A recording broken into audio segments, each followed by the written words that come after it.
This is your second stimulus check update and your stimulus package update as of Tuesday, August 4th.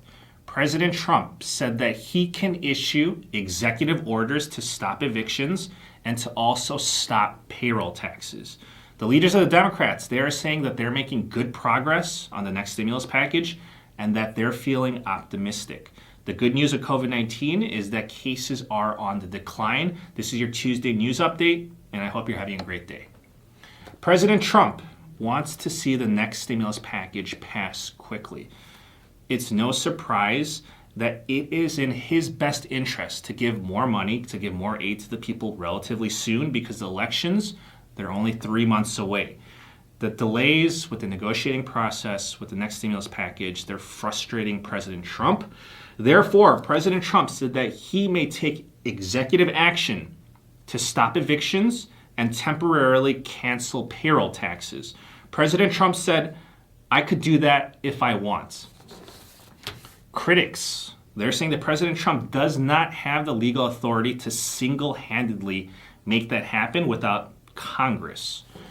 The dean at George Mason University said executive orders do not exist to replace legislation and making the law. Supporters, they're arguing that President Trump has the power to declare a national emergency and stop evictions and payroll taxes, similar to how the Treasury decided to push back the tax filing deadline this year. President Trump said, and this is his quote, "A lot of people are going to be evicted, but I'm going to stop it. I'll do it myself if I have to. I have a lot of powers with respect to executive orders, and we're looking at that very seriously right now." Regarding the second stimulus check, the extension of unemployment benefits, and the next stimulus package, leaders of the Democrats are reporting progress. The Democrats and the White House, they held a 2-hour meeting yesterday.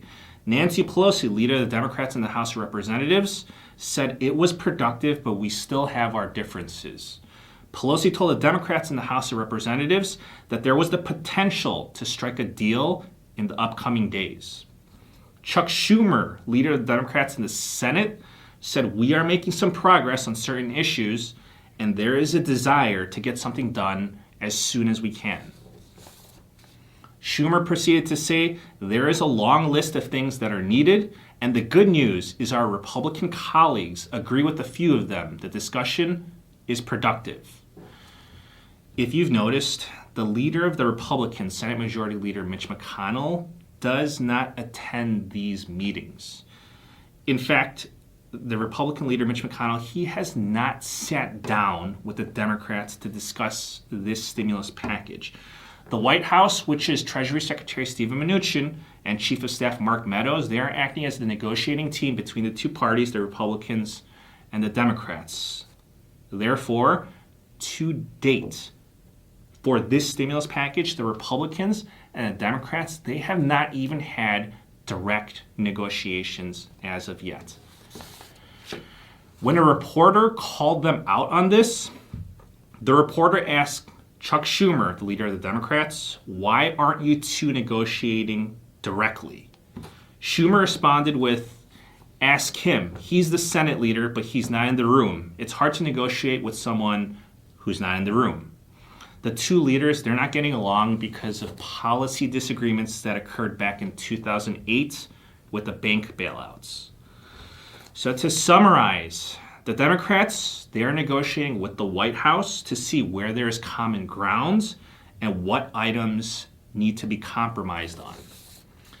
The Republicans and Mitch McConnell, they've been relatively quiet, but here's what they're up to. The Republicans in the Senate, they're going to try to pass an extension of unemployment benefits this week, but they already know that it is destined to fail because it will not get the support of the Democrats. However, the main purpose of this will be to go on record to say that the Republicans supported the extension of the unemployment benefits and it was the Democrats' fault because they are the ones that voted against it. Basically, it's just a political move. But don't misunderstand me. I'm not trying to bash on the Republicans. This is just politics 101. I'm saying that all their politicians, they're responsible for the current state of dysfunction that we're experiencing with this current stimulus package.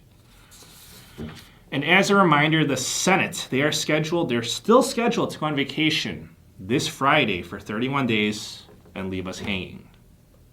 Let's take a look at the COVID-19 news. Nationally, the good news is that corona cases are on the decline. However, there is an uptick in cases in the Midwest region. The United States is reporting nearly 1,200 fatalities a day. This is down from the highs of more than 2,000 in April, but this is still above the lows of about 400 a month ago. California is reporting a decline in cases and hospitalizations over the past week, which has not happened since June, so that's a bit of a bright spot. Johns Hopkins University is reporting improvement in Florida as well. However, 7-day rolling averages are higher in Illinois, Kentucky, Michigan, Missouri, Nebraska, Oklahoma, and South Dakota. Dr. Fauci went on record and said that the default position for schools should be to reopen for in-classroom learning. He said that there are benefits to children in the classroom. Dr. Fauci said that the United States still needs to improve and get to 10,000 daily cases a day by September in order for us to get COVID-19, that situation, under control.